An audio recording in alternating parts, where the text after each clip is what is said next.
How we doing, folks? What is it? February 24th, 2025. So I said I was going to try to get a little better about posting these and making videos with my response to what's going on in the country as a veteran citizen and just a good old country boy from Louisiana. So my last video, I tried to point out a lot about how we got here, but we're here, and I don't think that it's impacted enough people to where they understand why we're here and what they can do about it. So let me try a little bit to talk about what we can do about it, because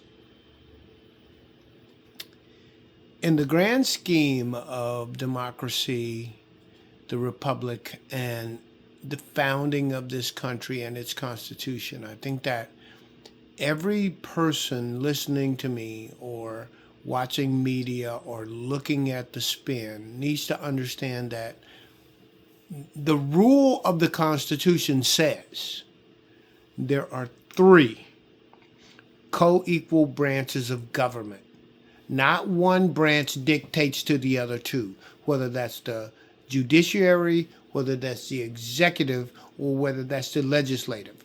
None of them have the ability to say, I'm not going to do what these two say is right and what the people want. The Supreme Court, the president, or Congress, okay? Where we have gotten ourselves in trouble is the fact that we have tried, and I've said this for years, there's a difference between legislation for people and the legislation of morality. Because when you try to take legislation on from a morality perspective, you then have to consider every religion that exists within that country. Right? For example, there should be no reason that anyone that sits on the Supreme Court should be saying, I'm making this decision, or even be an inference of a populist observation that the reason they made that decision, it was because of their religious beliefs. The decision should be based on law, the will of the people, and basic everyday common sense, right? And this is where I think we have this problem with what the Supreme Court has been making partisan, religious, morality-based decisions about stuff that they should have recused themselves from, because at the end of the day, this is what is going on.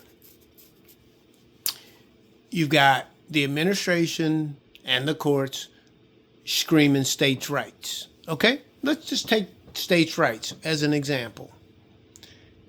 Well, when does states' rights start and end?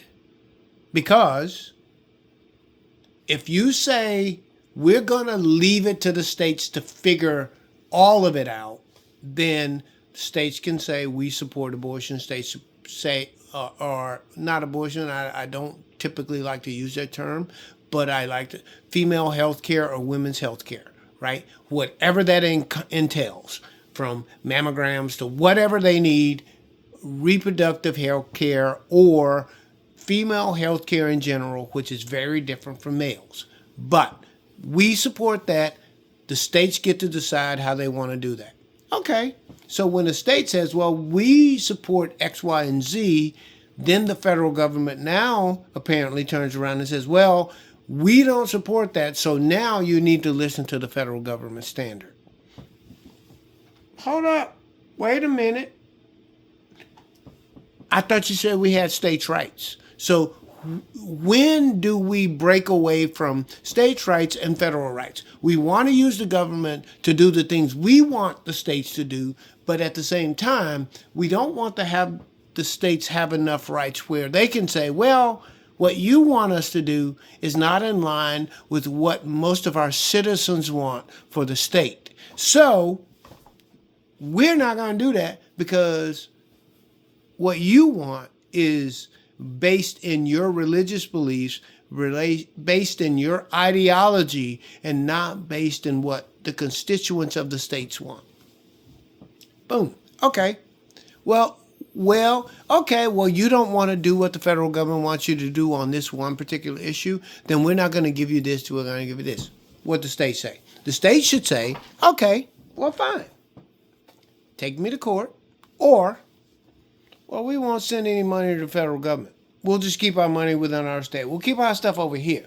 We're going to keep our stuff over here because you're saying the money we give to the federal government for the things that we support, you don't want to use it for that. You want to use it for something else. So we'll just keep our money over here. Well, you can't do that. Wait a minute. Yo, states' rights, federal rights. How do you want to play this game? And that is what's going on right now. Because this administration wants to tell states, do what I want you to do, or you don't get federal funding.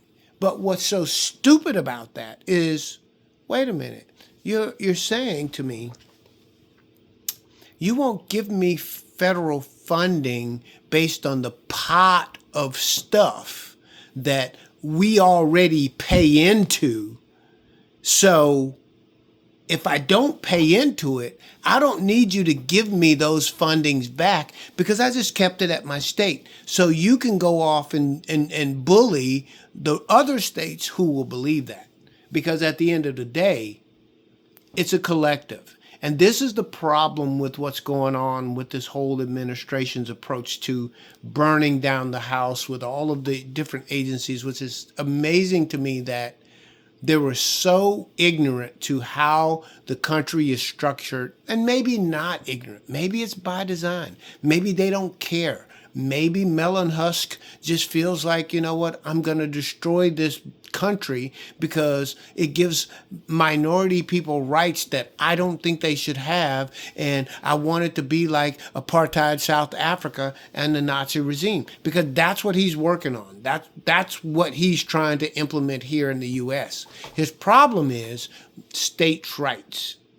And so that's why they want to try to play this game of, well, if the federal government says one thing and you're doing something different, like the Donald had all the governors and he wants to call out one governor and kind of threaten her with getting federal aid.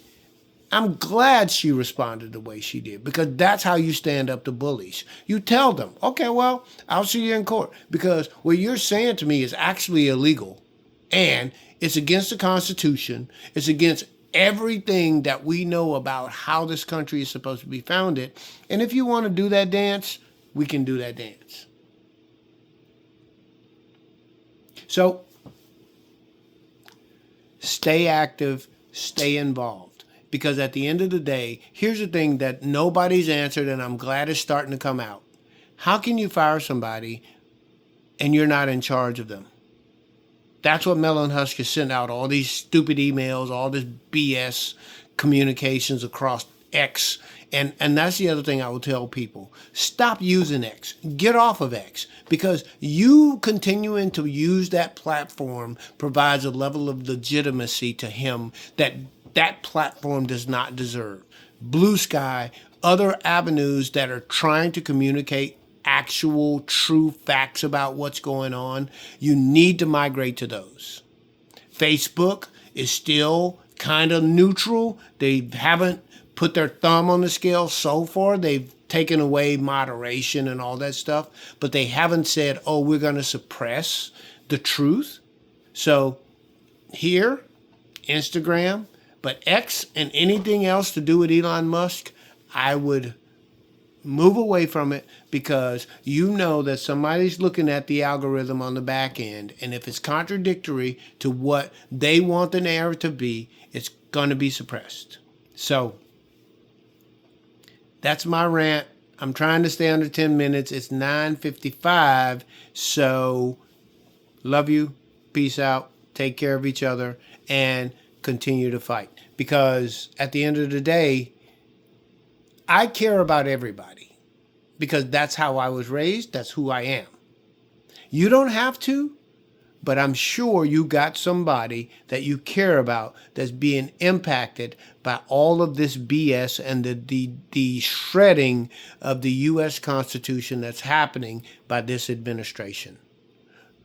Don't forget, don't capitulate, and fight them at every opportunity that you've given when you can bring light to the darkness that's happening within this country right now. Peace.